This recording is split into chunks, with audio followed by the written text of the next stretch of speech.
হযরত ইসমাঈল আলাইহিস সালাতু ওয়াস সালাম বললেন, সাতাজিদুনি ইনশাআল্লাহু মিনাস সাবিরিন।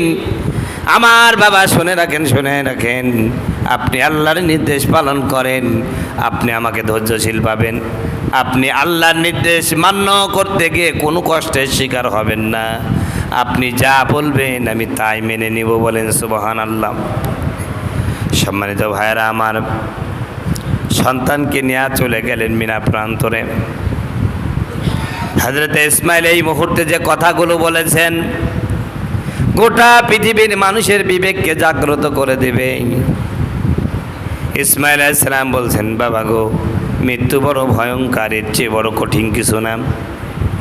আপনি যখন আমাকে জবাহ করবেন এটা আমার জন্য বড় কষ্টদায়ক।